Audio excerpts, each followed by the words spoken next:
Yeah. Heck of a college game, well played on both sides, competitive, great pitching, timely defense. Obviously kept us in it. The two unassisted 6-3 double plays were huge, but I thought our guys pitched great. Bowmeister's continue to evolve and figure it out, and the sequencing of pitches and the ability to be a little bit more consistent with the stuff will allow his game to just blossom. And there's flashes of it. I know he's young and he's still working through this, but there are moments when you can see when it all clicks how good it can be. So Whitaker, great again, command of all three of his pitches, controlled the running game, just did a fine job. Kirkland, solid. I think he's still learning. This is infancy phase for him pitching, and this stuff's gotta help us. It's gonna help us. And then Jamie to come in, probably his first relief. These guys that are freshmen don't usually relieve in high school. I mean, there may be a sporadic moment where you close out some wild game in high school, but to come in that situation against their guy that's whatever he's hitting with 6 home runs and such a big physical left-handed bat, to get a double play, can't say enough. I know we were grinding offensively. Both teams were. A lot of strikeouts. Guys weren't on it. I thought their starting pitcher, Sokol, did a very nice job moving the fastball in and out. Slider was pretty good. And it was just hit or miss. We'd sporadically do some things, and I think the difference in this is they stacked some of theirs to get it at 2, where ours base running and offense was a little more scattered, and that's how they tied the ball game up. But well played, pleased with the win. Pitt obviously is a good team. Their balance in their lineup makes it tough because they're running lefty, righty, lefty, righty, lefty, righty, all the way to the bottom. I think you have a couple righties. But it's a great win, tough one.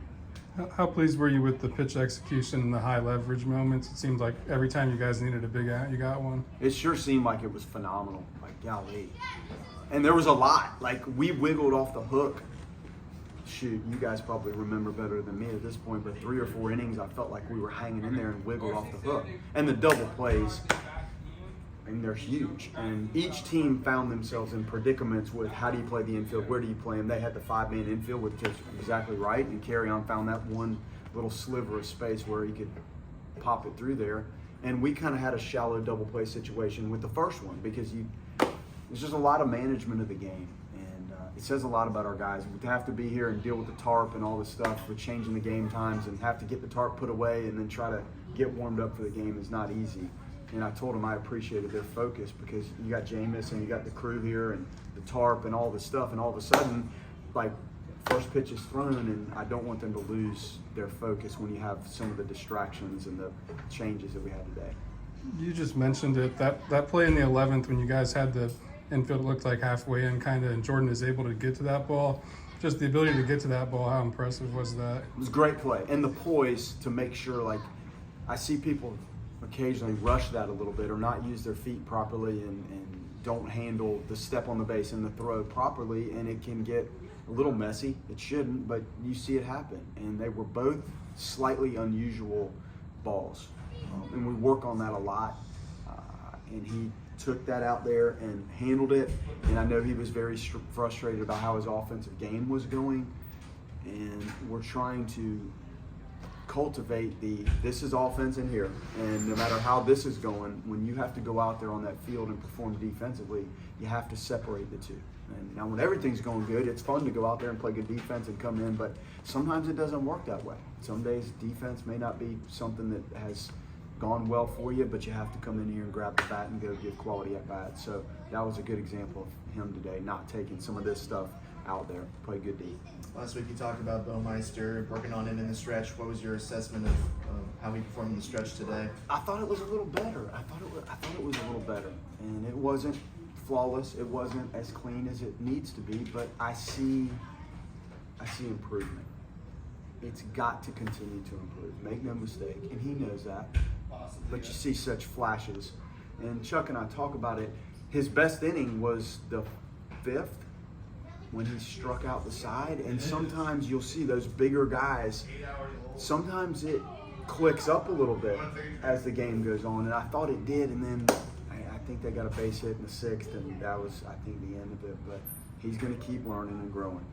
I mean, Whitaker's been in this role for you all season, but just how valuable was it for him to go as long as he did, knowing that you have the rest of the series to play? Yeah, huge. And his ability to throw two secondary pitches that are both good, the good changeup and the good slider. When you have a lineup like that, you're pitching a little bit more than you're trying to necessarily match up, and it's hard to match up with that kind of staggering of the left and right in the lineup. And he did just a great job. And that's a lot of, I don't know how many he threw, but it was probably close to what Baumeister threw. Yeah, 92 and 88. So you really had two guys that essentially almost started games.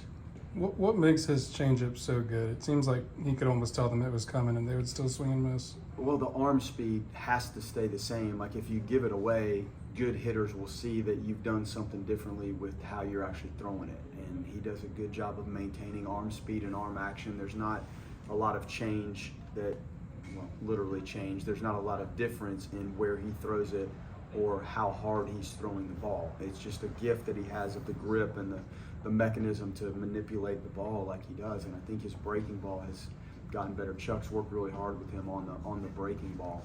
And he's always moved the fastball in and out. But now the ability to obviously command the change and add that good little slider, which I think he's gotten better. I mean, that allows him to pitch like he did today. Does this feel like the path moving forward? 90 from your starter, 80 from somebody in the bullpen just going crazy? Or is this just kind of to give you some momentum to figure things out as you talked about guys getting cleaner?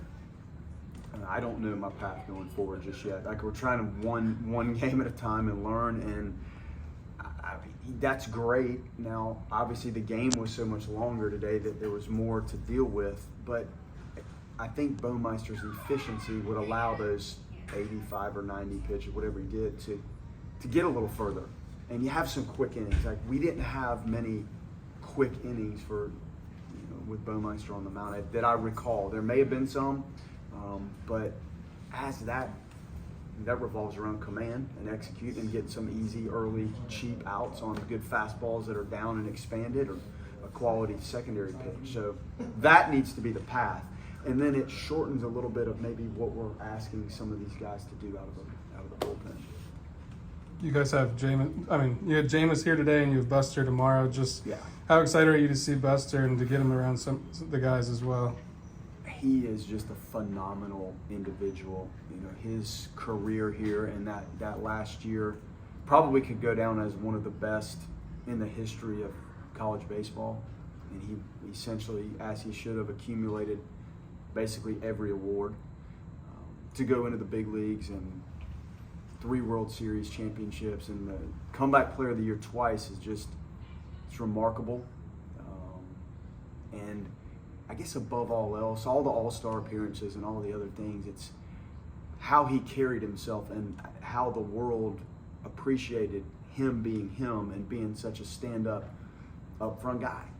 So to have him here, remarkable what he did, simply amazing, and that moment out on the field will be, I'm sure, awesome for his family. It'll be awesome for this program, this city, and he's going to be around all day, and hopefully he gets a chance to chat with our guys a little bit. But he's just an amazing individual, an amazing human. I think I've talked to Chuck, but does it feel like Jamie, Dennison, and just ... I mean, in terms of who you guys have left in the bullpen? Well, I mean, you have Armstrong, you have Oxford, and you have Kirkland again, and you hope that the lefty that's throwing tomorrow can give you similar to what he did last weekend for us with Wyatt on the mound. He's built for this, and it just lined up that this made the most sense for him to start tomorrow, and we need a good start from him. And I think we're equipped in the bullpen. I mean, shoot, both teams, like, this isn't a one-sided deal out of the bullpen for the length of that game. So, I think we're okay, and we'll see where they are. But there were a lot of punches thrown in this one. So I think Jamie will be fine. Army will be fine. Oxford's good. Kirkland will be back. So minus Witt, I think we're in a position to maybe use some of the guys again. David Barrett, Dennison, fine. So we're okay. Awesome.